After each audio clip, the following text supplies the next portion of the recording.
Halo para sahabat, bisa kok selamat datang di channel yang selalu menghadirkan kisah nyata, penuh inspirasi pelajaran berharga dan kekuatan hati. Hari ini, kami akan membawakan sebuah cerita yang begitu mengharukan tentang seorang istri yang terpaksa memilih antara diam demi cinta atau bangkit demi keselamatan anaknya sendiri. Bayangkan seorang ibu mertua yang tegar membuang cucunya sendiri hanya karena benci pada menantunya. Tapi dari luka, itu lahir kekuatan luar biasa. Memang sebenarnya siapa tumbuh pengampunan penuh yang memeluknya seluruh keluarga. Kisah ini akan membuatmu menangis marah, sekaligus tersentuh. Karena ini bukan hanya cerita tentang penderitaan, tapi tentang cinta pengorbanan dan keajaiban perubahan hati. Jadi pastikan kamu tonton sampai habis. Jangan lupa klik like, bagikan video ini ke teman-temanmu, dan subscribe ke channel. Bisa kok, supaya kamu nggak ketinggalan kisah-kisah luar biasa lainnya. Sekarang, siapkan hatimu, dan mari kita mulai ceritanya. Langit pagi itu tampak begitu cerah sinar matahari, menembus sela-sela daun pohon mangga di halaman rumah besar itu. Tapi, sinar hangat itu tak pernah benar-benar menembus. Dinginnya dinding rumah tempat Nina tinggal. Sebuah rumah megah kokoh dengan pagar tinggi dan taman terawat. Tapi di dalamnya hanya ada dingin kaku dan tatapan mata yang tak pernah menerima. Nina duduk di kursi kayu tua di dapur, memandangi panci bubur yang sedang ia aduk perlahan. Matanya sedikit sayu lingkar hitam mengelilingi kelopak. Matanya tanda kurang tidur. 2 tahun sudah ia tinggal di rumah ini. Rumah suaminya Yoga, rumah ibunya Yoga Bukartini. Bagi orang luar, Nina beruntung ia dinikahi pria, mapan tampan anak dari keluarga terpandang. Tapi siapa sangka, kehidupan Nina justru seperti berjalan di atas bara. Sejak awal Bukartini menolak kehadiran Nina. Baginya, Nina bukanlah menantu impian. Dia hanya perempuan desa, tak punya gelar, tak punya harta. Bagaimana bisa mendampingi anakku yang lulusan luar negeri? Begitulah ucapan yang dulu Nina dengar, yang kini terus terngiang di kepalanya. Tapi Yoga lelaki yang begitu Nina cintai, tak peduli semua itu. Aku pilih kamu, Nina, karena aku cinta kamu, bukan keluargamu, bukan hartamu. Ucap Yoga saat itu menggenggam tangan Nina. Penuh keyakinan, Nina percaya cinta mereka cukup untuk melewati semua ini. Namun kenyataannya, cinta tak selalu cukup. Hari itu, Nina bangun lebih pagi. Ia tahu jika terlambat sedikit saja, Bukartini akan marah Nina. Kamu pikir ini hotel bangun siang, makan tidur, enak sekali hidupmu. Bentakan itu sudah biasa ia dengar. Karena itu ia memastikan semua bersih sebelum matahari tinggi. Nina menarik nafas panjang, mengambil sapu menyapu halaman depan rumah. Daun-daun kering berserakan setelah angin malam. Di sudut teras Bukartini, duduk sambil menyeruput teh, menatap Nina dengan sorot mata tajam. Besok-besok, kalau menyapu jangan lama, orang malas. Memang gitu. Semua dikerjakan lambat cetus, Bukartini. Suaranya dingin. Nina hanya menunduk. Iya, Bu, suara Nina. Lirih hampir tak terdengar. Ia sudah tak punya energi untuk membalas. Setiap kata-kata kasar itu seperti pisau yang terus menggores hatinya. Tapi ia memilih diam karena ia percaya suatu hari hati Bu Kartini akan luluh. Sejak menikah, Nina tinggal di rumah ini. Mereka belum mampu membeli rumah sendiri. Tabungan mereka masih sedikit. Yang terus tahu nih, kan harga rumah yang di Jakarta mahal. Sementara kita baru mulai dari nol jelas. Yoga penuh harap Nina setuju, ia tak keberatan. Selama bersama Yoga apapun akan ia hadapi. Tapi ternyata tinggal satu atap dengan mertua bukan hal mudah. Setiap hari, Nina harus membuktikan bahwa ia layak.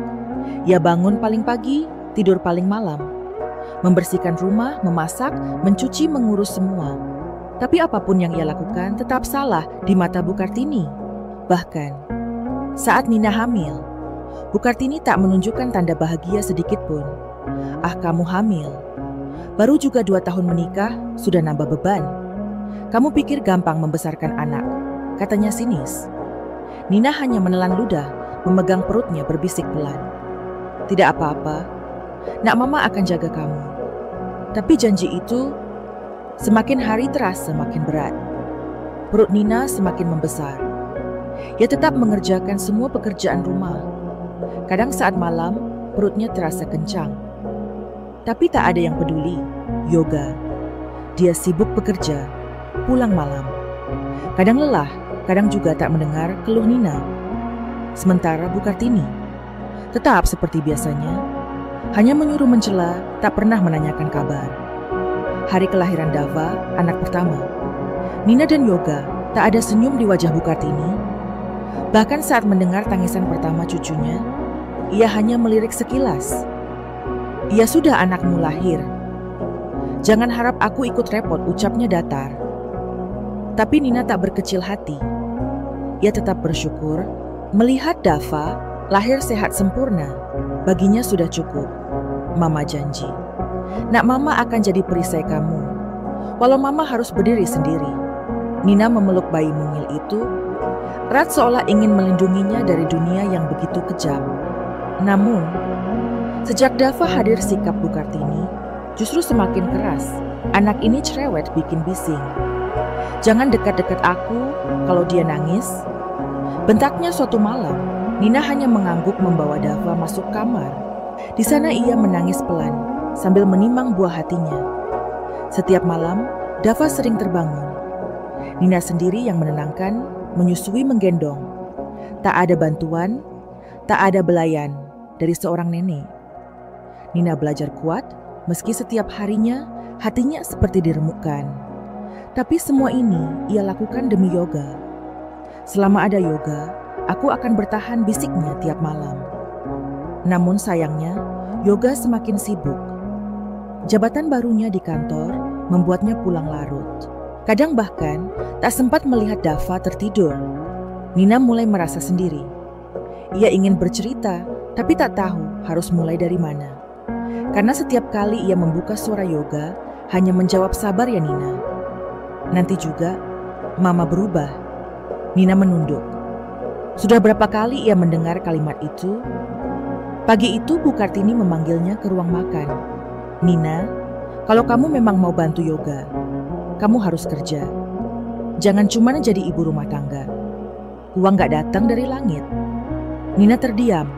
"Ayah ingin menjawab, Dava masih kecil, Bu. Saya belum tega meninggalkannya." Tapi ia tahu, jika ia melawan Bu Kartini akan semakin membenci. Maka ia hanya menjawab pelan, "Baik, Bu. Kalau ibu mau jaga Dava, saya akan coba cari kerja." Mendengar itu, Bu Kartini tersenyum puas. Senyum yang membuat Nina sedikit merinding. "Tentu saja aku bisa jaga. Aku ini ibunya Yoga, sudah pengalaman," katanya. Hari itu juga Nina menyampaikan ke Yoga, "Aku akan cari kerja, Yoga." Ibu bilang, "Aku harus bantu." Yoga mendukung. "Bagus itu Nina, kamu butuh aktivitas di luar rumah. Nanti aku bantu cari lowongan." Beberapa minggu kemudian Nina diterima bekerja di sebuah bank swasta. Hari pertamanya bekerja dipenuhi rasa cemas. Ia meninggalkan Dava di rumah di tangan Bu Kartini. Semoga ibu benar-benar mau menjaga dengan baik, doanya pelan. Saat itu, ia belum tahu bahwa keputusannya ini akan membawa hidupnya ke titik paling kelam. Karena di balik senyum itu, tersimpan niat yang bahkan tak pernah Nina bayangkan. Dan dari sinilah perjalanan panjang Nina sebagai seorang ibu, seorang istri, dan seorang menantu diuji. Dengan luka air mata dan kekuatan yang tak ia sadari ada dalam dirinya. Hari itu matahari mulai condong ke barat saat Nina pulang dari kantor. Langkahnya cepat, sedikit tergesa. Sepanjang perjalanan wajah Dava terus terbayang dalam pikirannya. Bagaimana ya dia hari ini? Apakah Bu Kartini benar-benar menjaganya? Suara-suara cemas memenuhi kepalanya. Begitu sampai di rumah, ia mendapati pintu rumah setengah terbuka. Tidak ada suara tangisan, tidak ada tawa bayi. Rumah itu sunyi. Terlalu sunyi, Ibu. Dava mana, tanya Nina begitu. Masuk ke ruang tamu, mendapat Ibu. Kartini duduk santai, menyeruput teh dengan ekspresi datar.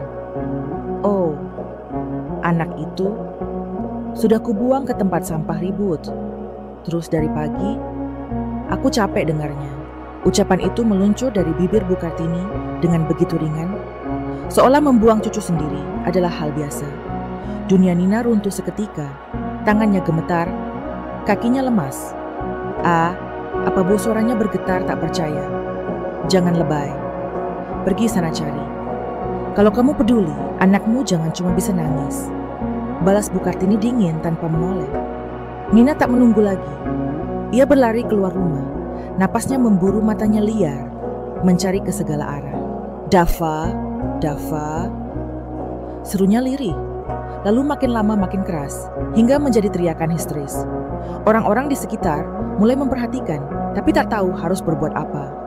Ia berlari ke tempat pembuangan sampah, dekat gang matanya, menyapu setiap sudut.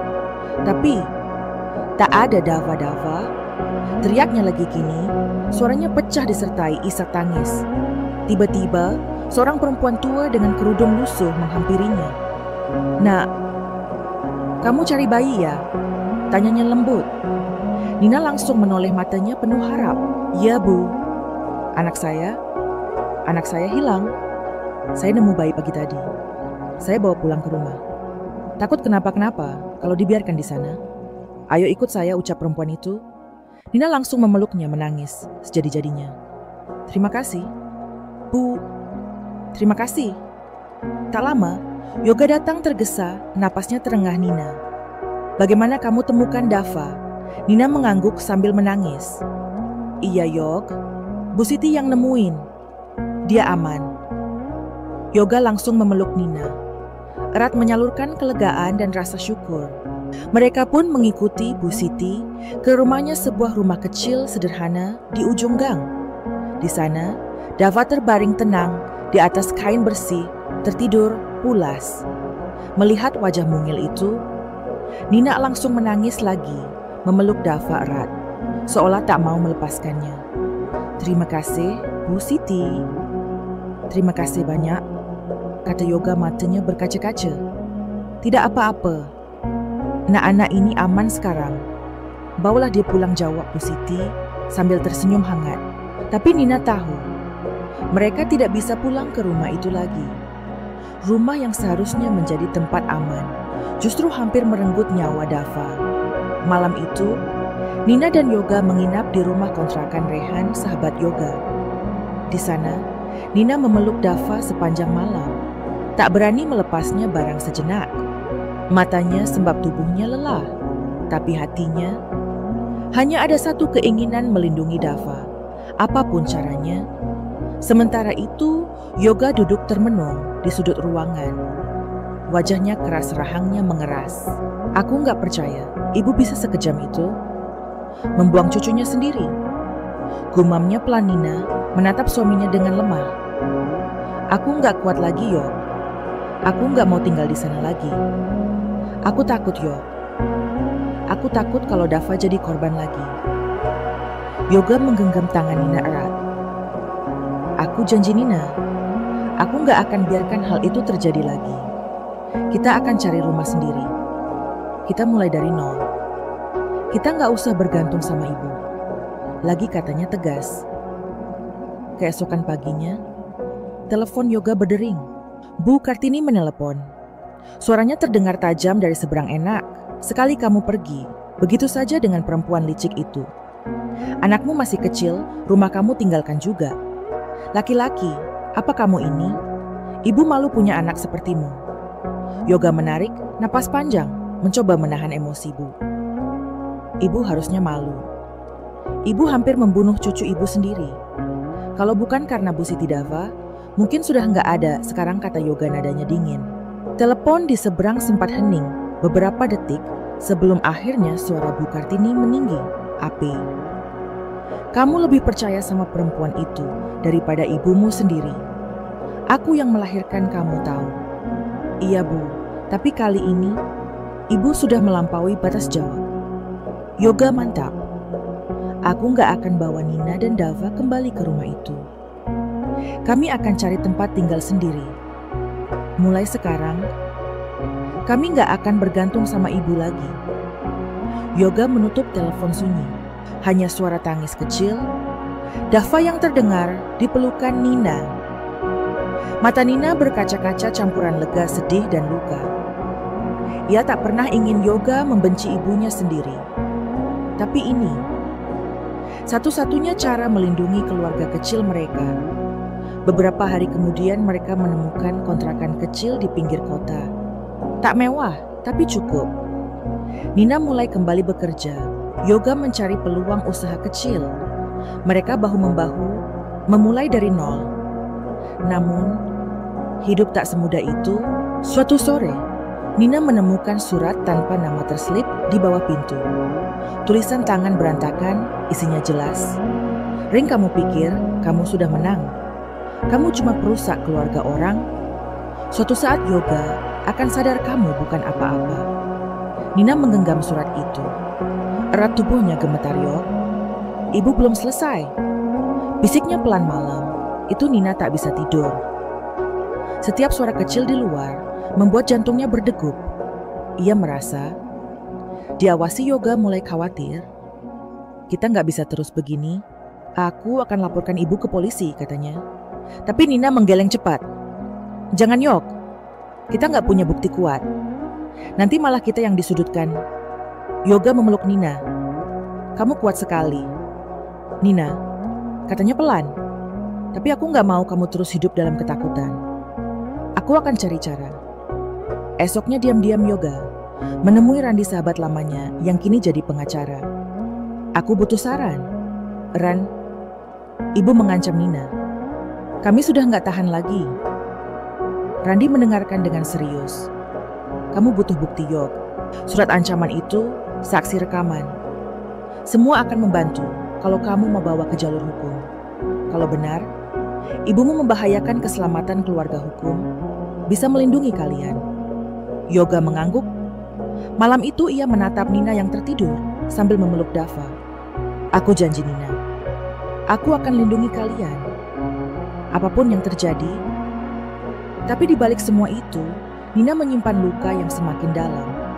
Setiap hari, ia tetap tersenyum di kantor, tetap bekerja keras. Tapi hatinya lelah. Setiap malam ia memeluk Dava, lebih erat takut kehilangan lagi. Dan di rumah kontrakan kecil itu, ia hanya berdoa dalam diam, Tuhan, kuatkan aku. Jangan biarkan aku jatuh. Aku harus bertahan untuk Dava, untuk Yoga, untuk keluarga kecilku. Namun Nina tahu, ini baru permulaan. Karena pertarungan sebenarnya baru dimulai malam itu. Setelah Yoga menutup telepon dengan ibunya, ia duduk termenung di teras kontrakan sederhana mereka. Angin malam mengusap wajahnya pelan, membawa bau tanah basah dari halaman kecil yang nyaris tanpa tanaman. Di dalam rumah Nina, duduk memeluk Dava yang sudah terlelap. Namun matanya tetap terjaga, menatap ke jendela gelap. Ia mendengar langkah kaki Yoga, mendekat, lalu suara pintu berderit pelan. Nina menoleh melihat suaminya berdiri dengan wajah lelah, matanya sendu, namun rahangnya mengeras seperti menyimpan keputusan yang besar. Yoga duduk di samping Nina, menyandarkan kepalanya ke dinding. Aku sudah bicara dengan ibu, katanya pelan. Dia tetap nggak mau mengakui salahnya. Dia malah marah karena kita pergi. Nina menghela napas, menunduk menatap Dava yang tidur damai di pelukannya. Aku takut, Yok. Aku takut dia akan lakukan sesuatu lagi. Surat kemarin, kata-katanya, aku merasa dia nggak akan berhenti. Yoga meraih tangan Nina, menggenggam erat. Aku janji Nina, aku akan lindungi kamu dan Dava. Kalau dia masih mengganggu, aku nggak ragu untuk menempuh jalur hukum. Nina menatap wajah suaminya, melihat keseriusan di matanya. Namun hatinya tetap gamang. Ini bukan hanya soal hukum. Ini soal luka lama Soal hubungan darah, soal seorang ibu yang tak rela melepaskan anaknya. Keesokan harinya, Nina berangkat kerja lebih pagi. Di kantor, ia berusaha tersenyum, berusaha menyelesaikan pekerjaannya dengan baik. Tapi di balik senyumnya ada kegelisahan yang terus menggantung. Setiap dering telepon, setiap langkah kaki di belakangnya membuatnya menoleh dengan cemas. Maya sahabat, sekaligus rekan kerjanya, memperhatikan perubahan Nina. Nina, kamu gak kelihatan baik-baik aja. Ada masalah di rumah? Tanya Maya pelan. Saat mereka istirahat, makan siang, Nina terdiam sejenak, lalu menarik napas panjang. Aku lagi ada masalah keluarga Mi. Nggak gampang, tapi aku harus kuat. Maya menepuk pundak Nina pelan. Kalau kamu butuh tempat cerita, aku ada ya Nina. Kamu nggak sendiri Nina. Tersenyum tipis, merasa sedikit hangat mendengar kepedulian sahabatnya. Tapi ia tahu, ada banyak hal yang terlalu rumit untuk diceritakan. Sementara itu, di rumah kontrakan Yoga mulai memasang kamera kecil di beberapa sudut. Ia ingin memastikan jika sesuatu terjadi, mereka punya bukti. Kita harus hati-hati Nina, katanya saat menjelaskan.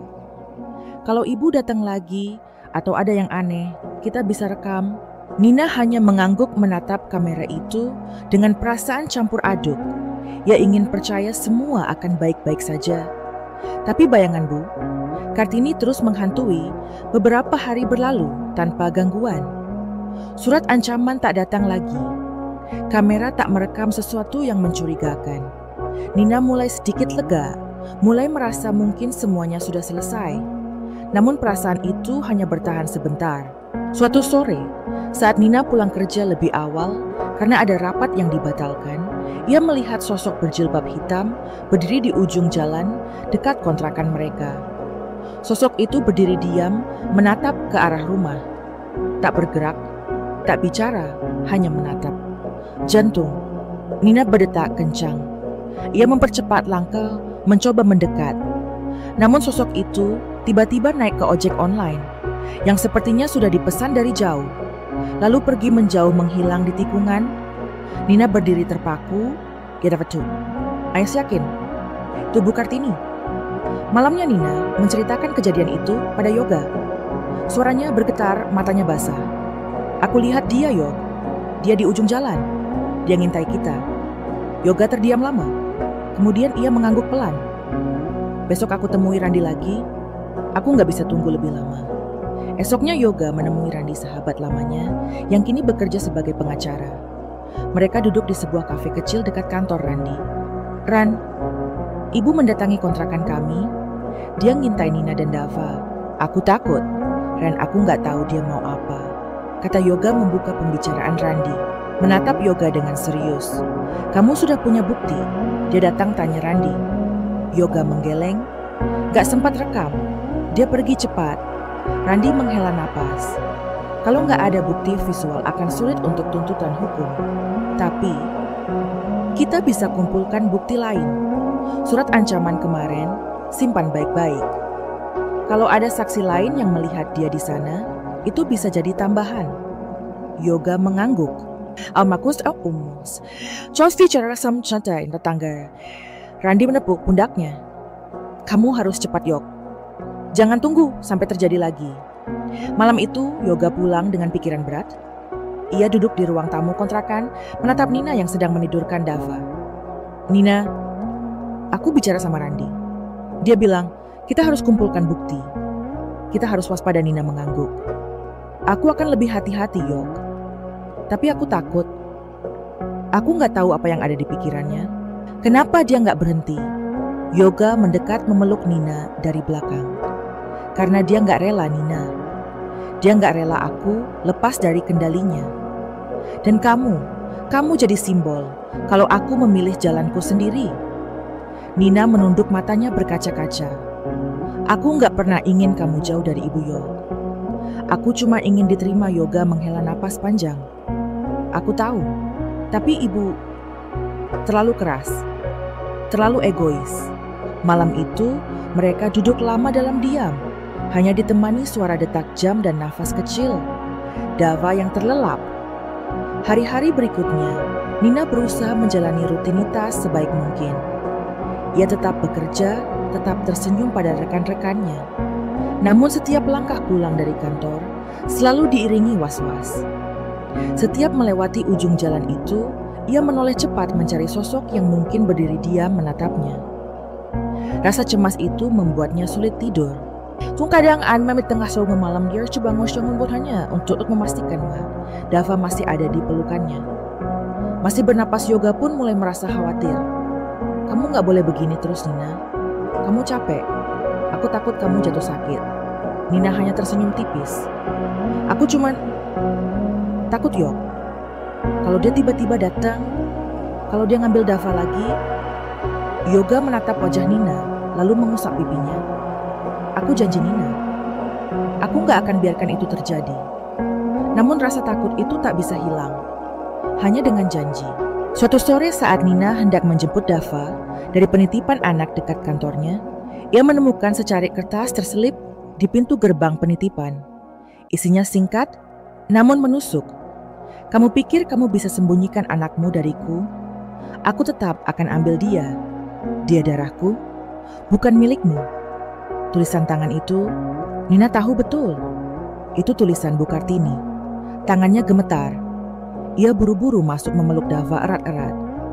Kamu gak akan kemana-mana. Nak, Mama akan lindungi kamu. Bisiknya pelan, matanya basah. Malam itu, Nina menyerahkan surat itu kepada Yoga. Ini, aku nemu di depan penitipan Yoga. Membaca cepat, lalu menatap Nina dengan rahang mengeras. Kita laporkan sekarang juga.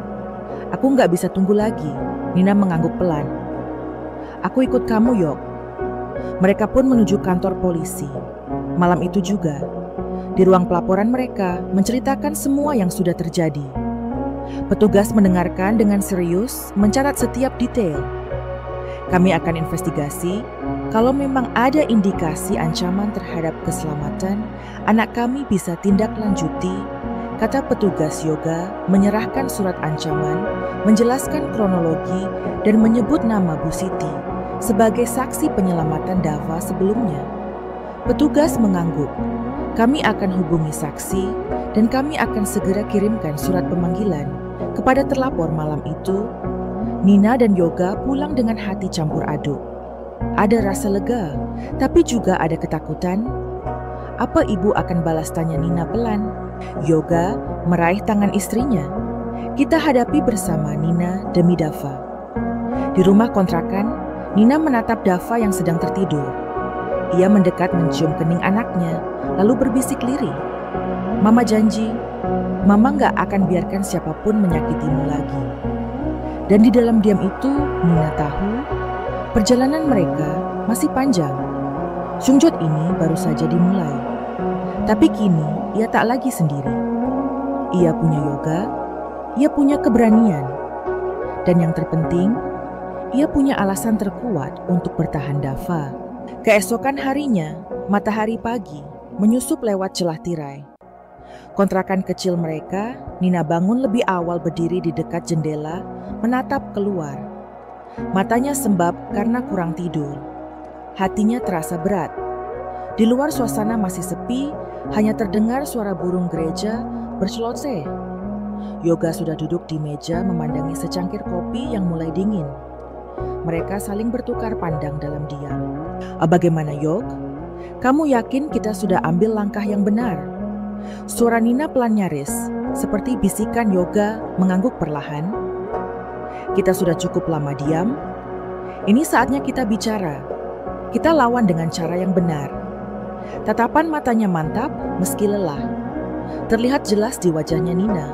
Mendekat duduk di samping suaminya, menggenggam tangannya.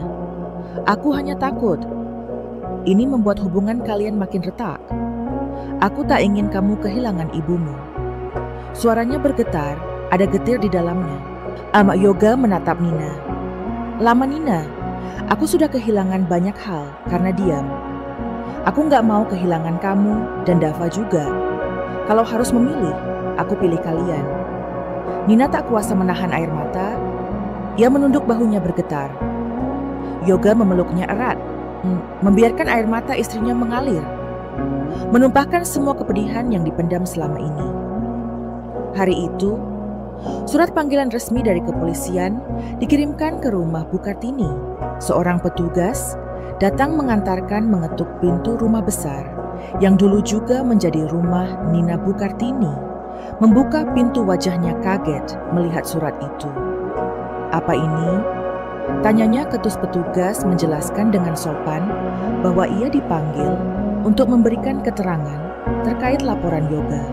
Dan Nina Bu Kartini membaca surat itu dengan mata membelalak. Rahangnya mengeras napasnya, memburu berani. "Sekali mereka," gumamnya pelan, namun penuh kemarahan. Tangannya meremas surat itu, matanya menatap tajam ke depan, seolah membayangkan wajah Nina di hadapannya. Ia masuk ke dalam, menjatuhkan surat itu ke meja, duduk di kursi panjang, diam lama. Pikirannya berputar-putar antara amarah penolakan dan ego yang terluka. Di sisi lain, Nina mencoba menjalani hari seperti biasa.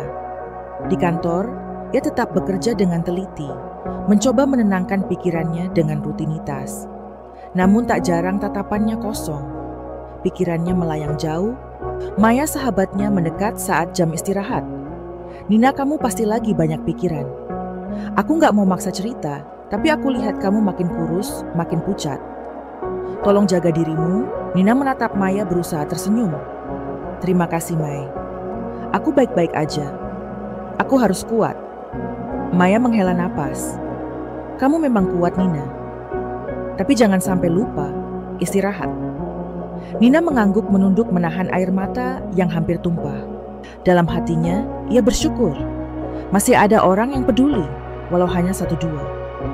Sore itu, saat pulang kerja, Nina menemukan sebuah kertas kecil terselip di bawah pintu kontrakan. Ia menatapnya lama sebelum memungutnya. Tulisan di kertas itu jelas. "Kamu pikir polisi bisa melindungimu? Kamu gak akan pernah bisa ambil anakku dariku." Tulisan itu lagi. Tulisan yang sudah sangat ia kenali. Tangannya gemetar, kertas itu nyaris jatuh dari genggamannya. Ia masuk ke dalam, mendekati Yoga yang sedang menggendong Dava Yog. Dia kirim lagi. Suaranya lirih, matanya berkaca-kaca. Yoga membaca surat itu, wajahnya berubah tegang. Dia gak akan berhenti. "Nina, aku janji kita akan lawan Yoga. Segera menghubungi Randi," menjelaskan isi surat baru itu. Randi menyarankan mereka segera menyerahkan bukti tambahan ke polisi. Malam itu juga mereka berdua ke kantor. Polisi menyerahkan surat itu. Petugas mencatat, menambah bukti di berkas mereka. "Kami akan mempercepat proses. Ini sudah masuk kategori ancaman serius," kata petugas. Hari demi hari berlalu dalam kecemasan. Setiap suara di luar rumah membuat Nina gelisah. Setiap langkah kaki di dekat pintu membuatnya takut. Ia tak berani meninggalkan Dava sendirian. Bahkan saat pergi ke kamar mandi Yoga, berusaha menenangkan. Tapi ia pun tak bisa sepenuhnya menghapus rasa takut itu. Hingga suatu malam, terdengar suara ketukan keras di pintu. Nina terlonjak memeluk Dava erat-erat. Yoga berdiri, pelan mendekati pintu. "Siapa?" tanyanya keras. Tak ada jawaban. Ketukan itu terdengar lagi, lebih keras. Yoga membuka pintu perlahan, hanya sedikit. Di luar gelap, tak ada siapa-siapa, hanya suara angin dan dedaunan. "Siapa di sana?" Yoga mengangkat suara. Masih tak ada jawaban. Ia menatap ke kanan, ke kiri sepi. Ia menutup pintu, mengunci rapat, menoleh ke Nina. "Gak ada siapa-siapa," katanya mencoba tenang. Tapi di dalam hatinya ia tahu, ini bukan kebetulan. Malam itu Nina sulit tidur. Ia terjaga duduk di lantai sambil menatap pintu. Dava tidur di pangkuannya. Yoga duduk di sebelah memeluk mereka. "Aku janji Nina, ini akan segera berakhir." Suaranya pelan tapi penuh tekad. Beberapa hari kemudian Bu Kartini akhirnya datang memenuhi panggilan polisi. Ia melangkah masuk ke kantor polisi dengan kepala terangkat, tatapan dingin. "Saya nggak salah. Mereka memfitnah saya," katanya keras saat bertemu penyidik. Penyidik mendengarkan dengan tenang, meminta Bu Kartini duduk. Kami hanya ingin mendengar keterangan. Ibu tolong jelaskan, kata penyidik. Bu Kartini mulai bicara mencoba menyangkal semua. Itu semua bohong. Nina cuci otak Yoga. Dia perempuan licik, mau rebut anak saya. Saya cuma bilang, anak itu berisik. Saya nggak pernah buang cucu saya. Penyidik mencatat, lalu mengeluarkan surat ancaman yang diserahkan. Nina, ini tulisan. Ibu tanya penyidik. Bu Kartini menatap surat itu, matanya gelisah. Bukan, saya nggak pernah tulis begitu. Penyidik mengangguk pelan. Kami akan periksa lebih lanjut. Kami juga punya saksi Bu Siti yang menemukan cucu ibu di tempat sampah. Besok kami jadwalkan pemeriksaan saksi. Wajah Bu Kartini memucat, ia berdiri tiba-tiba. Saya mau pulang. Saya nggak tahan di sini. Penyidik menahan dengan tenang. Ibu belum boleh pulang. Kami masih perlu keterangan. Ibu Bu Kartini terduduk lagi. Wajahnya letih. Untuk pertama kali, ia tak berteriak, tak lagi mengangkat kepala. Hanya dia menunduk. Di rumah kontrakan Yoga, dan Nina menunggu kabar dari kepolisian. Nina memeluk Dava, duduk di dekat jendela. Kamu capek ya? Nak bisiknya lembut. Dava menatap ibunya, lalu tersenyum kecil. Senyum itu sederhana polos. Tapi bagi Nina, itu kekuatan terbesarnya Yoga, mendekat duduk di lantai, menyandarkan kepalanya ke pangkuan Nina. Aku capek, Nina. Tapi aku juga lega. Setidaknya kita sudah melangkah, kita sudah berusaha. Nina mengangguk pelan. Aku juga lega, Yok. Walau masih takut, aku lega. Malam itu, mereka bertiga tidur dalam satu ranjang kecil. Dava di tengah Nina dan Yoga di sisi kiri dan kanan. Saling menggenggam tangan di atas selimut tipis.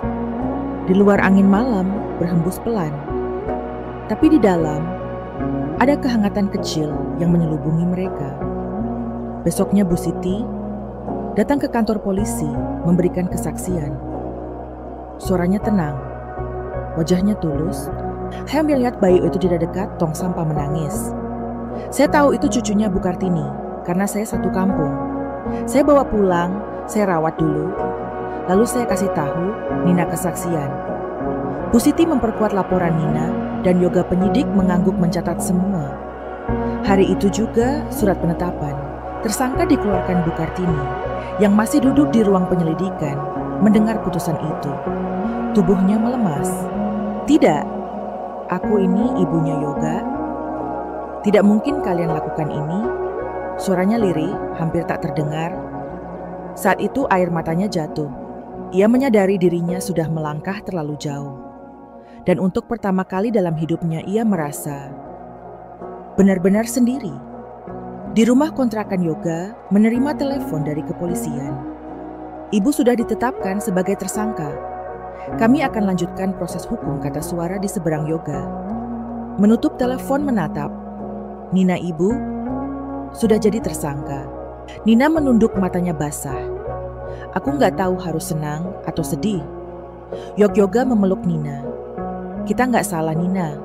Kita hanya melindungi keluarga kita. Dan di pelukan itu, Nina menangis. Bukan hanya karena sedih, bukan hanya karena lega, tapi juga karena kelelahan panjang yang akhirnya menemui ujung. Ia tahu perjalanan mereka belum selesai. Tapi malam itu, ia membiarkan dirinya menangis. Untuk semua luka, untuk semua ketakutan, dan untuk semua cinta yang ia perjuangkan. Matahari mulai tenggelam saat Nina duduk di dekat jendela menatap langit senja yang memerah. Bayangan hari-hari yang telah ia lewati menari di kepalanya, seakan tak pernah memberi jeda. Di sampingnya Dava tertidur dengan tenang nafasnya. Pelan wajahnya polos, tanpa beban dunia. Nina membelai rambut halus, putranya merasa campuran bahagia dan getir menyelinap bersamaan. Betapa dunia ini begitu keras bahkan untuk bayi sekecil Dava. Di ruang tamu Yoga, duduk di kursi kayu tua, menatap layar ponsel yang menampilkan pesan singkat dari penyidik. Mereka sudah menerima laporan tambahan dari saksi dan surat panggilan kedua. untuk Bu Kartini akan segera dikirim. Yoga menghela napas panjang, lalu memijat pelipisnya. Ada kelegaan kecil di dadanya, tapi juga perasaan bersalah yang samar mengendap di sudut hatinya. Ia tahu melaporkan ibunya ke polisi bukan keputusan mudah. Namun semua ini bukan lagi soal hubungan keluarga. Ini soal krossmulander istri dan anak. Soal harga diri yang selama ini diinjak-injak, soal luka yang tak bisa terus didiamkan. Ia berdiri perlahan, melangkah menuju kamar, melihat Nina yang masih duduk diam di samping tempat tidur. Nina, aku baru dapat kabar, polisi akan kirim surat panggilan kedua ke ibu.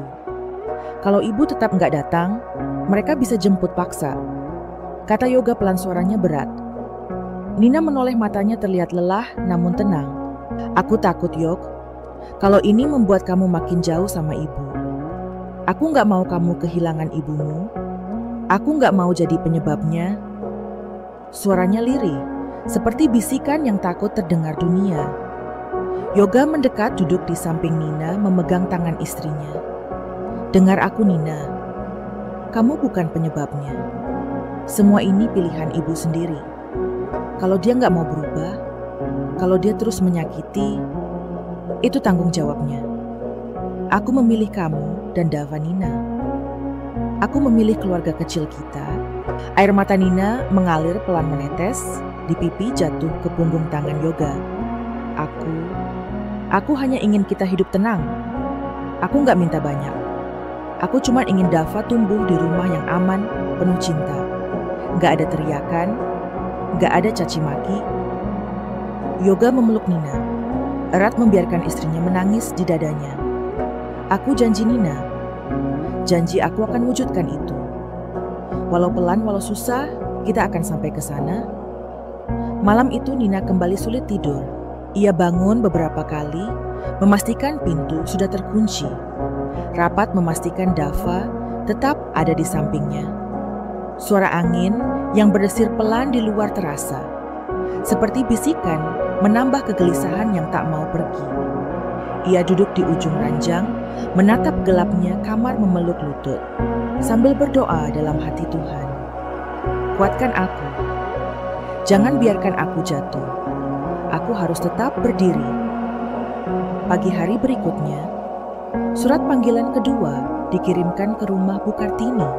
Petugas datang membawa surat itu, mengetuk pintu beberapa kali, sebelum akhirnya seorang pembantu rumah membuka pintu. Ini untuk Bu Kartini. Tolong sampaikan, kami akan tunggu beliau di kantor polisi dalam 3 hari ke depan. Kalau tidak hadir, kami akan tindak lanjuti. Sesuai hukum jelas, petugas pembantu itu hanya mengangguk takut mengambil surat itu dengan tangan gemetar. Di dalam rumah Bu Kartini, duduk di kursi besar, ruang tamu mendengar percakapan itu. Matanya menatap tajam ke arah pintu. Wajahnya gelap. Mereka benar-benar berani, bisiknya pelan. Ia mengambil surat itu, membacanya cepat, lalu meremasnya hingga kusut. Tangannya bergetar, tapi bukan hanya karena marah.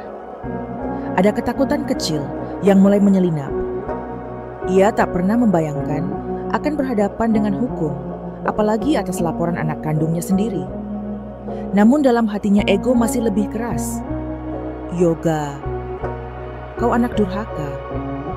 Semua karena perempuan itu, ucapnya hampir seperti mantra. Sementara itu, Nina mencoba menenangkan diri dengan tetap sibuk. Ia membersihkan rumah kontrakan, mencuci baju, memasak makan siang, sambil menjaga Dava yang mulai belajar merangkak. Setiap suara di luar membuatnya menoleh cepat. Setiap bayangan lewat jendela membuatnya waspada. Hatinya belum bisa tenang sepenuhnya. Yoga datang dari luar, membawa beberapa kantong belanja. Aku beli bahan makanan juga, perlengkapan dapur. Besok aku mau coba masak buat jualan online, Nina. Kita coba cari tambahan pemasukan, katanya, sambil tersenyum. Nina menatap suaminya lama, kemudian tersenyum pelan. Terima kasih, Yog. Kamu luar biasa. Suaranya pelan, tapi penuh syukur. Yoga mendekat mencium kening istrinya. Aku cuma mau kamu bahagia, Nina. Aku mau kamu percaya. Kita bisa lewati ini. Nina mengangguk, matanya berkaca-kaca. Mereka saling berpelukan berdiri di dapur kecil. Kontrakan itu di bawah cahaya lampu kuning redup. Hari-hari berikutnya, Bu Kartini tetap tidak datang ke kantor polisi. Surat panggilan kedua diabaikan. Polisi pun mengeluarkan surat perintah penjemputan. Suatu pagi, petugas datang ke rumah besar itu dengan mobil dinas. Warga sekitar mulai berkerumun berbisik-bisik melihat mobil polisi berhenti di depan rumah. Mewah Bu Kartini membuka pintu berdiri tegak, meski wajahnya pucat. "Apa ini? Kalian mau apa?" tanyanya keras. Petugas mendekat menunjukkan surat perintah. "Kami menjemput ibu untuk pemeriksaan. Mohon kerja," sama Bu Kartini terdiam sejenak, lalu melangkah mundur, menatap seluruh petugas satu persatu. "Baiklah, aku ikut. Aku tak takut." Ia mengambil tas kecil, memakai kerudung hitam, lalu melangkah keluar. Tatapan warga mengikuti setiap langkahnya. Ada bisik-bisik pelan, ada mata yang iba, ada juga yang menghakimi. Tapi Bu Kartini hanya menatap lurus ke depan, menahan air mata yang hampir tumpah. Di kantor polisi, penyidik kembali memeriksanya, kali ini dengan tambahan bukti dan kesaksian Bu Siti, juga hasil pemeriksaan tulisan tangan yang cocok dengan surat ancaman Ibu Kartini. Dengan semua bukti dan saksi yang ada, kami menetapkan Ibu sebagai tersangka atas dugaan penelantaran anak dan ancaman terhadap keselamatan keluarga. Kalimat itu seperti palu yang mengetuk keras di telinganya. Tubuh Bu Kartini melemas. Ia jatuh terduduk di kursi, menutup wajahnya dengan kedua tangan. Isaknya pelan lalu makin keras. Tidak, aku ini ibunya Yoga. Aku tidak mungkin." Polisi membawanya ke ruang tahanan sementara. Di sana Bu Kartini duduk di sudut sel, menatap lantai kosong. Matanya sembab. Dalam diam pikirannya berkelana menelusuri semua kata, semua keputusan, semua luka yang pernah ia tebar. Perlahan, rasa sesal mulai menyelinap menggerogoti ego yang selama ini ia banggakan. Di rumah kontrakan Nina, duduk di teras memandangi langit sore yang berwarna jingga. Dava bermain di pangkuannya tertawa kecil. Yoga datang membawa kabar. "Ibu sudah ditahan." "Nina," penyidik bilang, "proses akan berjalan." Nina hanya mengangguk pelan memandangi anaknya. "Aku nggak tahu harus senang atau sedih. Yog, aku nggak pernah ingin semua ini terjadi." Yoga duduk di samping Nina memeluknya pelan. "Aku tahu, aku juga nggak ingin. Tapi ini jalan yang harus kita ambil. Demi Dava. Demi kita." Mereka duduk lama di teras itu, membiarkan senja menutupi mereka dengan cahaya hangatnya, seolah menenangkan luka yang masih menganga. Malam itu, Nina memeluk Dava lebih erat. Di kamar kecil, kontrakan itu, ia berbisik pelan ke telinga anaknya. "Nak, Mama janji kita akan lewati ini. Mama janji kamu akan tumbuh di rumah yang penuh cinta." Dan di pelukannya Dava, tertidur nafasnya pelan, senyumnya kecil, membawa harapan baru di tengah gelap yang perlahan menemukan cahaya. Pagi itu, cahaya matahari menembus jendela kontrakan kecil. Mereka memantulkan kilau hangat di dinding yang sederhana. Nina membuka mata perlahan, menatap wajah Dava yang masih terlelap di sampingnya. Ia membelai pipi anaknya, merasa dada sesak bercampur haru. Di luar kamar, terdengar suara Yoga sedang menyiapkan sarapan. Aroma telur goreng dan teh manis memenuhi ruangan, menciptakan kehangatan yang sederhana namun nyata. Nina bangkit melangkah pelan keluar kamar, melihat Yoga sibuk di dapur kecil. "Pagi Yok," sapanya pelan. Yoga menoleh tersenyum. "Pagi Nina, aku buatkan kamu teh manis. Aku tahu kamu butuh banyak energi." Nina mendekat memeluk suaminya dari belakang. "Terima kasih Yok, kamu selalu membuatku merasa aman." Mereka duduk di meja kecil, menikmati sarapan sambil berbincang. Aku baru dapat telepon dari Randi, kata Yoga pelan. Hari ini, penyidik akan memanggil kita untuk memberikan keterangan tambahan. Mereka ingin memperkuat berkas sebelum kasus ini dilimpahkan ke kejaksaan. Nina menunduk mengaduk teh di cangkirnya. Aku siap, Yok. Aku sudah siap sejak lama. Aku hanya ingin semua ini selesai. Yoga menggenggam tangan Nina di atas meja. Aku bangga padamu, Nina. Kamu sudah kuat melewati semua ini. Nina mengangguk, matanya berkaca-kaca. Aku kuat karena kamu selalu di sampingku. Beberapa jam kemudian, mereka berdua berada di kantor polisi. Ruangan itu terasa dingin dengan dinding putih polos dan sebuah meja kayu di tengah. Penyidik duduk di hadapan mereka, membuka berkas-berkas tebal. Terima kasih sudah datang. Kami hanya ingin melengkapi beberapa pertanyaan, kata penyidik dengan suara tenang. Nina menceritakan kembali semua kejadian surat ancaman, peristiwa pembuangan Dava, pengintaian di dekat kontrakan, hingga ketukan misterius di malam hari. Suaranya pelan, tapi tegas, matanya menatap lurus tanpa goyah. Yoga sesekali menambahkan keterangan, menguatkan setiap cerita. Nina penyidik mencatat dengan teliti, mengangguk serius. Kesaksian kalian sangat penting. Dengan ini, kami yakin kasus ini cukup kuat untuk dilanjutkan, ujar penyidik. Kami juga sudah menerima hasil pemeriksaan tulisan tangan. Itu cocok dengan tulisan di surat ancaman. Nina menarik napas panjang. Ada rasa lega, tapi juga getir. Semua bukti itu nyata, tak terbantahkan. Ego Bu Kartini selama ini telah membawa mereka sejauh ini ke ruang-ruang hukum yang dingin dan formal. Selesai memberikan keterangan, mereka pulang dengan langkah berat. Di perjalanan, Nina menatap keluar jendela mobil. Jalanan kota sibuk dengan lalu lalang. Orang-orang berjalan cepat, seakan tak peduli dengan kisah mereka. Kadang aku iri, Yok.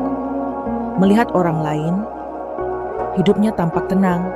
Mereka mungkin tak pernah membayangkan ada keluarga yang hancur, hanya karena tak saling menerima. Yoga menoleh menatap Nina lama. Semua orang punya ujiannya masing-masing, Nina. Kita mungkin diuji dengan ini, tapi aku percaya kita bisa melewatinya. Bersama, Nina tersenyum tipis, mengangguk. Bersama, itu yang terpenting. Sesampainya di kontrakan, mereka disambut tawa kecil. Dava yang merangkak menyambut pintu Nina. Langsung menggendongnya, menciumi pipi cabi anaknya. Mama janji, nak, semua ini Mama lakukan supaya kamu tumbuh aman, supaya kamu tak pernah merasa ditolak. Sementara itu, di balik jeruji besi, Bu Kartini duduk di sudut sel memeluk lututnya.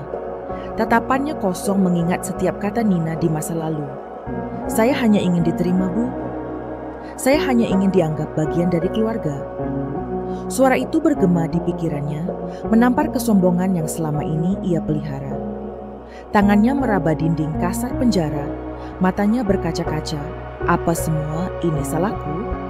Bisiknya pelan, hampir tak terdengar. Hari-hari di dalam sel mengikis, sedikit demi sedikit, dinding keangkuhannya. Tak ada lagi kursi mewah, tak ada pelayan, tak ada pujian. Hanya diam kesunyian dan tatapan sesama tahanan yang tak mengenal status. Di satu titik, ia mulai melihat dirinya, bukan lagi sebagai sosok ibu yang menang, tetapi perempuan tua yang sendirian dihantui penyesalan. Beberapa minggu kemudian, Bu Kartini mengirim surat ke kepolisian. Nina penyidik menghubungi Yoga, Komjas, dan Nina menyampaikan permintaan itu. Kalian tidak diwajibkan datang, tapi beliau ingin bicara langsung, kata penyidik. Yoga menoleh ke Nina. Kamu mau? Nina terdiam lama. Matanya menatap jauh, seolah menimbang semua luka, semua ingatan. Aku mau, Yok. Aku mau dengar langsung dari beliau. Mungkin ada yang perlu didengar, meski aku tahu jawabannya. Yoga mengangguk pelan. Aku akan temani kamu. Mereka pun datang ke ruang kunjungan tahanan.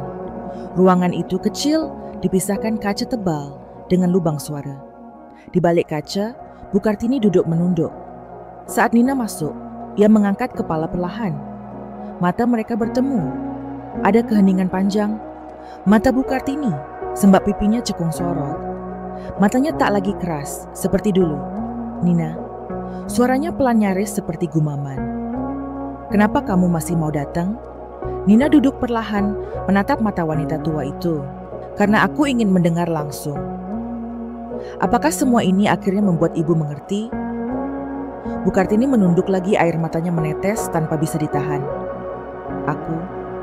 Aku salah Nina. Aku terlalu keras. Aku takut kehilangan Yoga. Aku takut kamu akan menjauhkan dia dariku. Aku pikir kalau aku keras dia akan tetap lebih memilih aku. Tapi aku salah."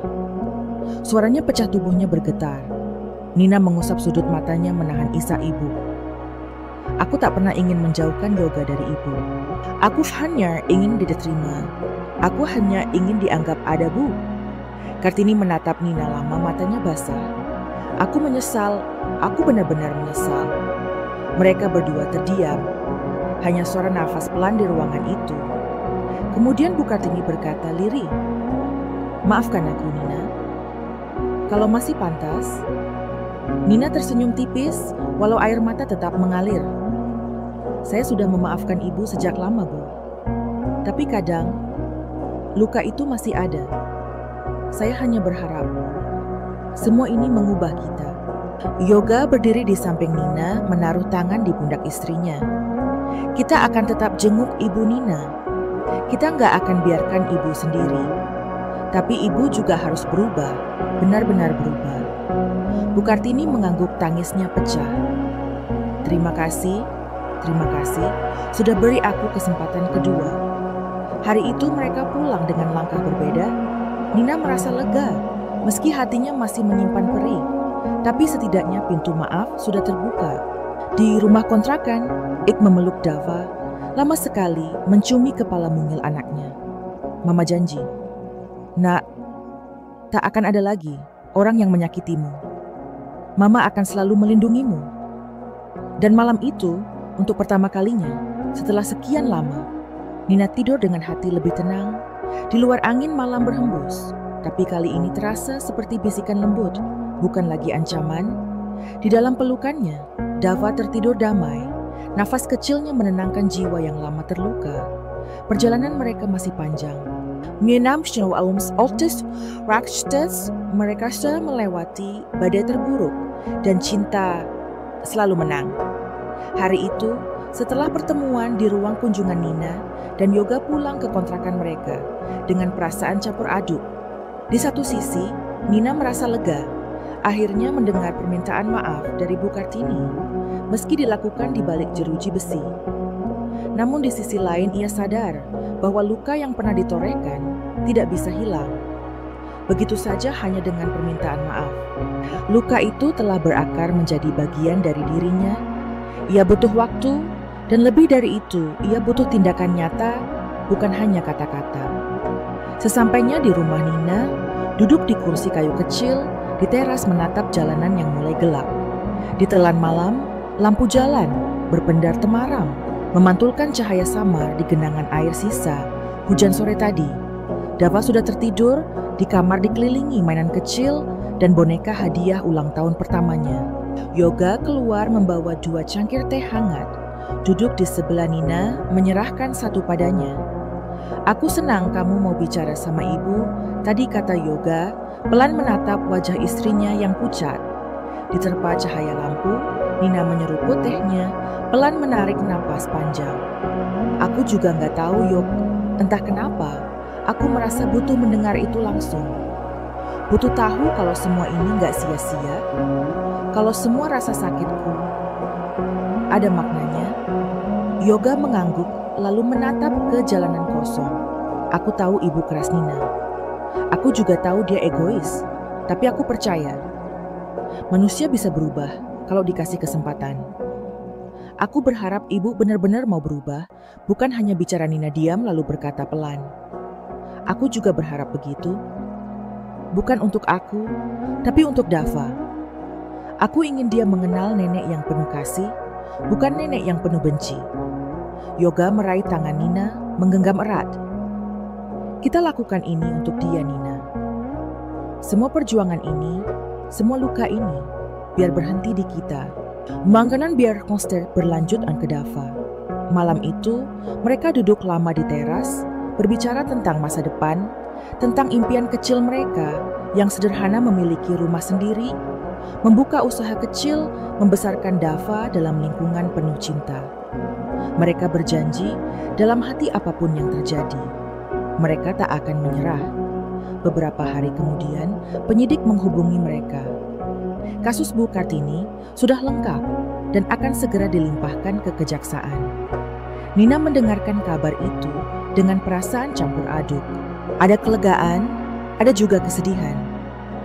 Aku nggak pernah bayangkan akhirnya sejauh ini. Yok, aku nggak pernah ingin ibu masuk penjara. Ucapnya lirih Yoga, memeluk Nina mengusap punggungnya pelan. Aku tahu Nina, tapi ini bukan soal membalas. Ini soal keadilan. Supaya nggak ada lagi orang yang merasa berhak menyakiti hanya karena merasa lebih tua, lebih berkuasa. Nina menunduk, air matanya mengalir tanpa suara. Keesokan harinya mereka menerima kabar bahwa Bu Kartini akan segera diadili. Mereka diundang menjadi saksi dalam persidangan. Nina menghela napas panjang saat mendengar itu. Aku harus kuat, Yok. Aku harus berdiri di sana menceritakan semua. Walau mungkin akan terasa seperti membuka luka lama. Yoga menggenggam tangannya. Kamu nggak sendiri, Nina. Aku akan selalu di sampingmu. Hari persidangan tiba. Nina mengenakan kemeja putih.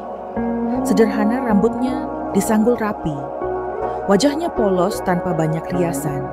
Di ruang sidang, ia duduk di kursi saksi, menatap majelis hakim yang duduk tegak di depan. Di sisi lain, Bu Kartini duduk sebagai terdakwa, mengenakan baju tahanan berwarna coklat. Tatapan matanya tak setajam dulu, sorotnya sayu lelah. Hakim membuka sidang dengan suara tegas. Satu persatu pertanyaan dilontarkan. Nina menjawab dengan tenang, meski suaranya beberapa kali bergetar.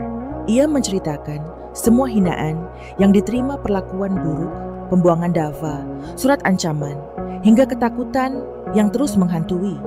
Setiap kata terasa seperti membuka lembaran luka yang lama terkunci. Tapi Nina tetap bicara, tetap berdiri. Sesekali matanya bertemu dengan mata Bu Kartini. Di sana ia tak lagi melihat kebencian, hanya penyesalan yang mendalam.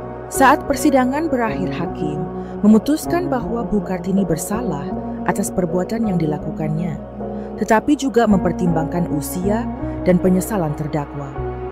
Ia dijatuhi hukuman percobaan dan wajib mengikuti konseling keluarga. Nina menghela napas panjang mendengar putusan itu. Ia menatap Yoga yang duduk di sampingnya, lalu menunduk pelan. Ini sudah cukup, Yog. Aku nggak butuh dia di penjara lebih lama. Aku cuma ingin kita bisa hidup tenang. Yoga mengangguk memeluk bahu istrinya. Kamu luar biasa, Nina. Kamu sudah berdiri melewati semua ini. Setelah sidang, Bu Kartini menghampiri mereka di luar ruang sidang, dikawal petugas. Matanya berkaca-kaca, suaranya pelan. Terima kasih, sudah tidak meminta lebih, sudah tidak menuntut lebih jauh. Nina menatapnya lama, kemudian berkata, pelan Ibu, saya hanya ingin kita semua bisa pulang. Saya hanya ingin Dava punya nenek, bukan cerita buruk. Bu Kartini menangis, pelan mengangguk sambil terisak. Yoga menggenggam tangan ibunya untuk pertama kalinya. Setelah semua ini, tangan itu terasa lemah, bukan lagi tangan yang menggenggam kuasa. Hari itu mereka pulang dengan langkah pelan. Di kontrakan kecil mereka, Nina memeluk Dava, lama sekali menciumi pipinya sambil berbisik. Semua sudah selesai. Nah, Mama janji, sekarang kita bisa mulai hidup baru. Malam itu, Nina duduk di teras lagi, menatap langit berbintang, memeluk lutut sambil tersenyum kecil. Yoga duduk di sampingnya, meletakkan kepalanya di bahu Nina. Kita sudah melewati semua, Nina. Kita bertahan. Nina mengangguk, matanya berkaca-kaca. Dan kita menang. Bukan dengan dendam, tapi dengan cinta. Di dalam kamar Dava, tertidur dengan damai nafasnya. Pelan wajahnya tenang. Di luar angin malam berhembus pelan, membawa aroma harapan baru yang perlahan menyusup ke dalam hati mereka. Perjalanan mereka masih panjang, tapi untuk malam itu mereka mengizinkan diri mereka merasa tenang, merasa cukup, dan merasa akhirnya mereka sudah melindungi yang mereka cintai. Dan cinta itu selalu menang. Beberapa minggu setelah sidang terakhir kehidupan Nina Yoga dan Dava perlahan kembali ke ritme normal. Meski luka di hati belum sepenuhnya sembuh, mereka mulai belajar tertawa lagi, mulai menemukan ketenangan kecil di sela-sela kesibukan. Kontrakan sederhana, mereka terasa lebih hangat, lebih damai. Setiap pagi, Nina bangun lebih awal, menyiapkan sarapan, menyuapi Dava, dan membereskan rumah sebelum berangkat ke kantor. Yoga pun semakin sering membantu, mulai dari memandikan Dava hingga menyapu halaman kecil di depan rumah. Suatu sore saat Nina pulang kerja, ia menemukan seikat sayur segar tergantung di gagang pintu. Ada catatan kecil terselip di dalam plastik itu. Tulisan tangan di kertas itu ia kenali. Untuk Nina dan Dava, semoga sehat selalu. Bu Kartini. Nina membaca pelan lalu tersenyum samar. Tangannya menggenggam kertas itu. Lama matanya berkaca-kaca. Yoga yang datang dari belakang menatap surat itu, kemudian memeluk bahu istrinya. Ibu mulai mencoba Nina, kata Yoga lembut. Nina mengangguk pelan. Aku tahu, aku bisa merasakannya.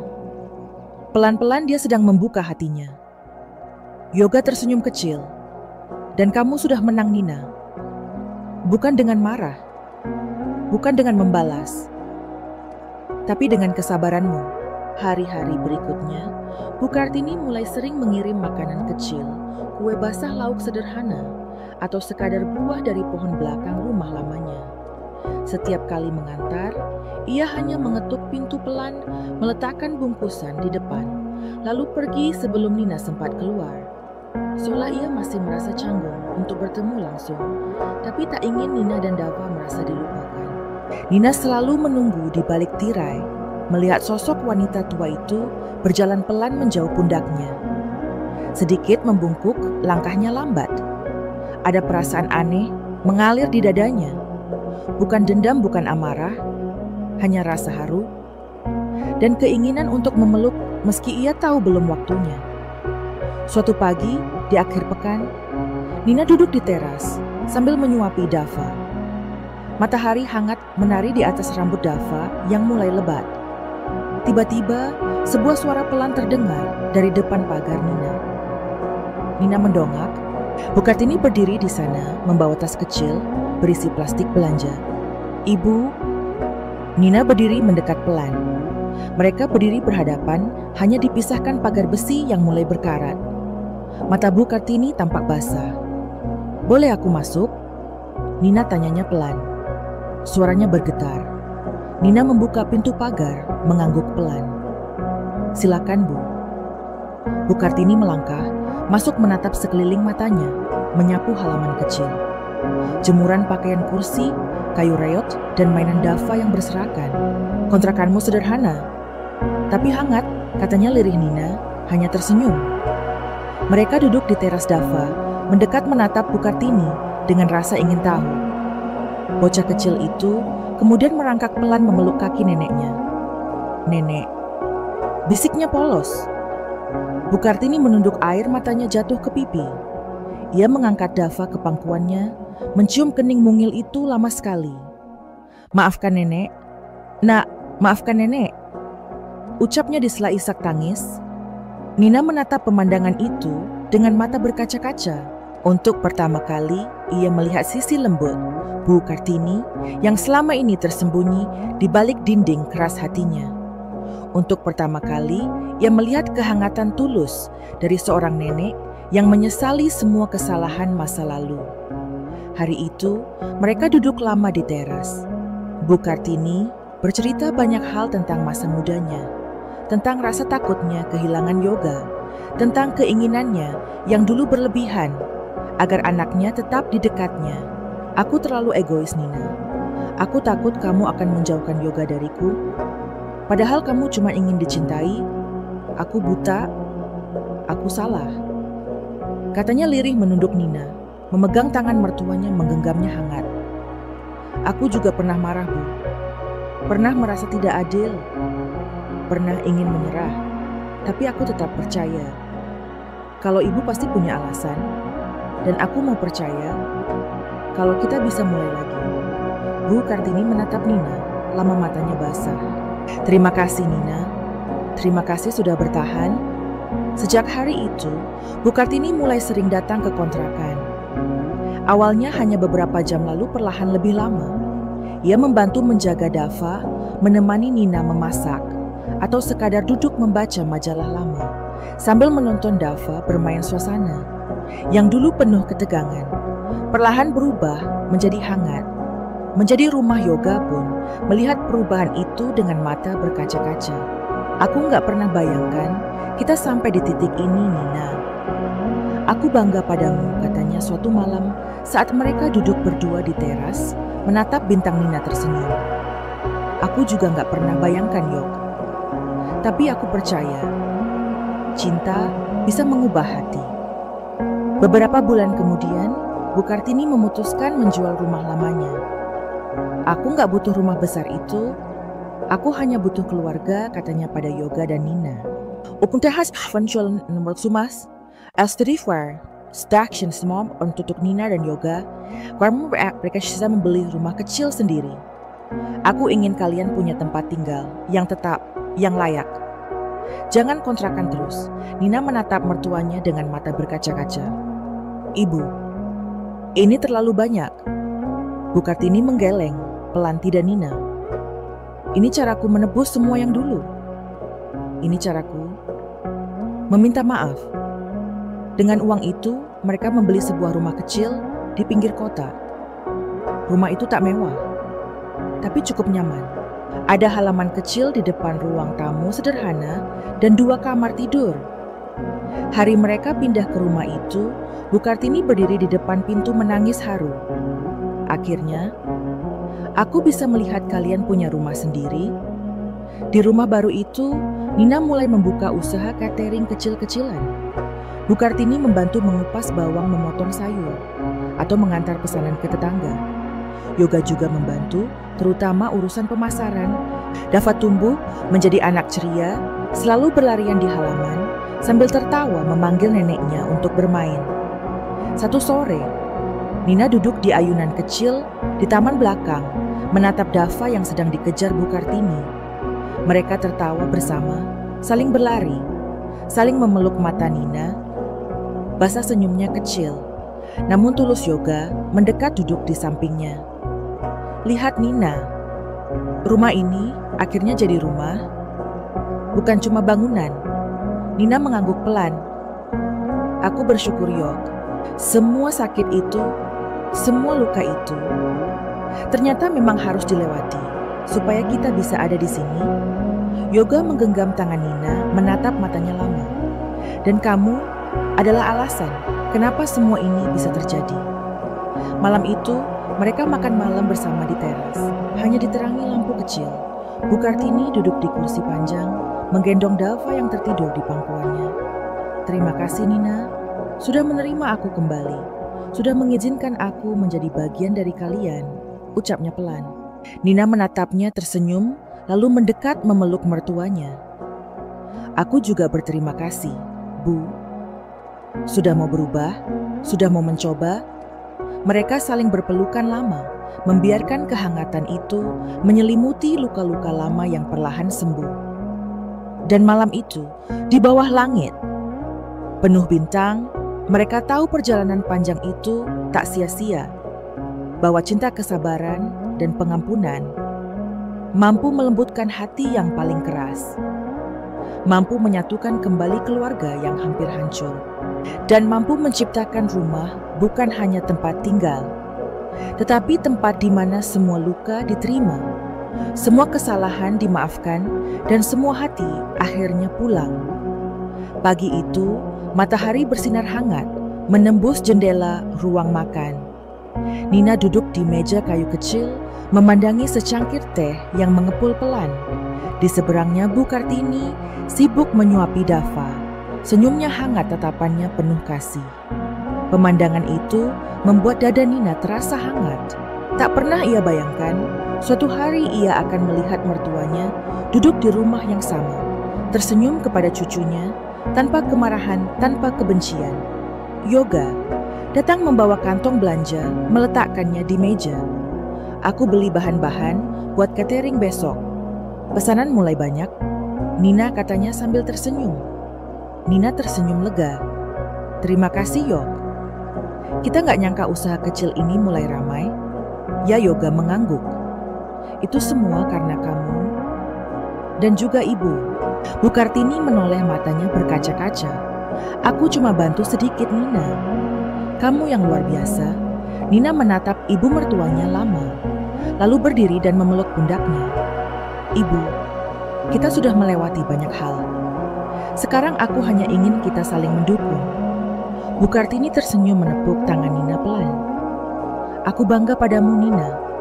Kamu membuat rumah ini menjadi rumah. Hari-hari berlalu dengan kehangatan baru. Setiap pagi, Bu Kartini selalu membantu Nina menyiapkan bahan masakan. Ia tak segan mengupas bawang, memotong sayur, bahkan mengantar pesanan ke tetangga sekitar Dava. Selalu mengekor di belakang, memanggil neneknya untuk bermain rumah kecil itu.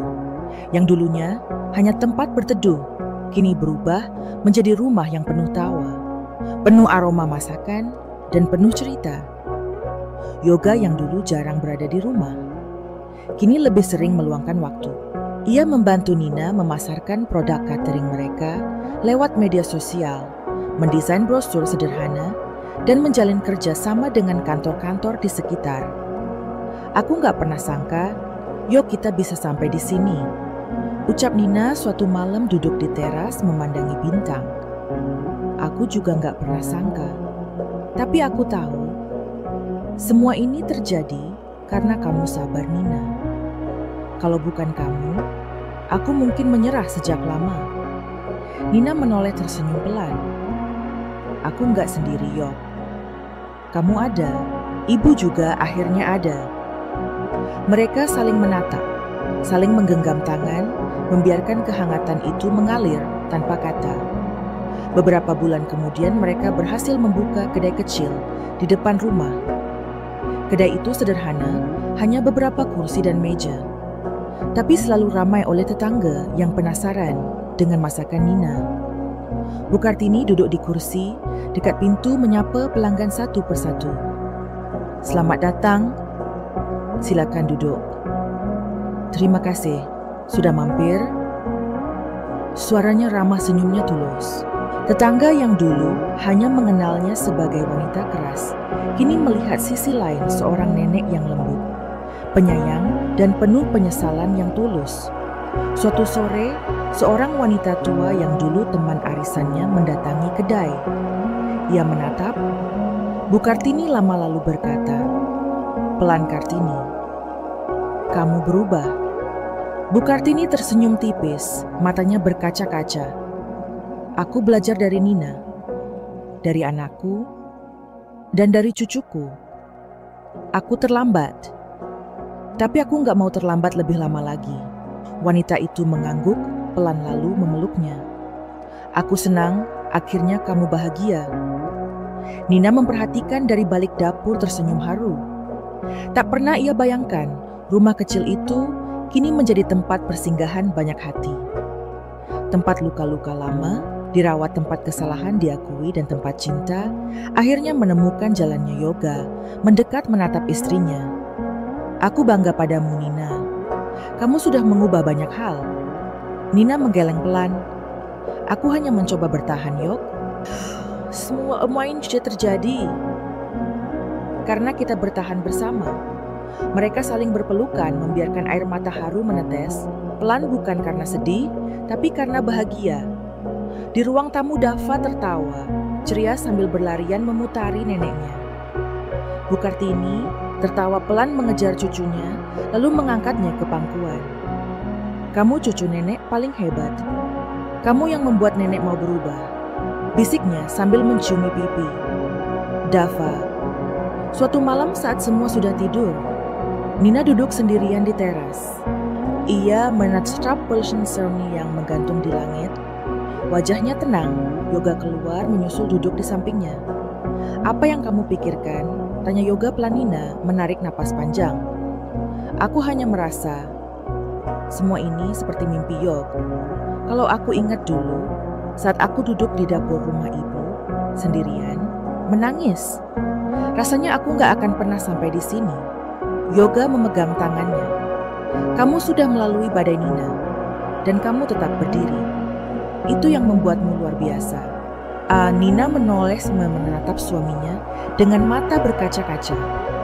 "Aku hanya ingin Dava tahu bahwa kita pernah berjuang, bahwa rumah ini dulu dibangun dari air mata, dari sabar, dari luka, supaya dia menghargai rumah ini, menghargai kita." Yoga tersenyum mencium kening istrinya. Dava akan tahu Nina, karena dia melihat dia tumbuh di dalamnya. Keesokan paginya, Bu Kartini duduk di kursi dekat jendela, menulis sesuatu di buku kecil. Nina mendekat penasaran ibu nulis. "Apa?" tanyanya. Bu Kartini menoleh tersenyum. "Aku mencoba menulis semua kesalahanku, Nina, supaya aku gak lupa, supaya aku selalu ingat bahwa aku pernah menyakiti orang yang paling mencintaiku." Nina terdiam lalu duduk di samping mertuanya. "Ibu, aku sudah memaafkan. Sejak lama, aku hanya berharap kita gak perlu mengingatnya untuk menyakiti diri sendiri, tapi untuk mengingat bahwa kita bisa berubah." Bu Kartini menutup bukunya menatap Nina lama. "Kamu benar, Nina. Terima kasih. Sudah mau mengizinkan aku jadi bagian dari rumah ini." Hari-hari terus berjalan. Kedai mereka semakin ramai. Nina mulai merekrut tetangga sebagai pegawai Bu Kartini. Tetap setia membantu, walau usianya tak lagi muda. Dava tumbuh semakin besar, semakin lincah.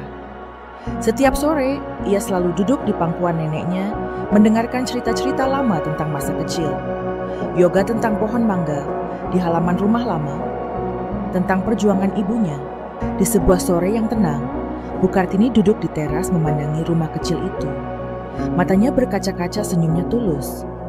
"Akhirnya, aku merasa pulang. Bukan ke rumah besar, tapi ke rumah yang sesungguhnya." Bisiknya pelan Nina, duduk di sampingnya memegang tangannya erat. "Ibu, aku senang ibu pulang." Mereka saling menatap, saling tersenyum membiarkan angin sore membawa damai ke dalam hati yang lama mencari jalan pulang.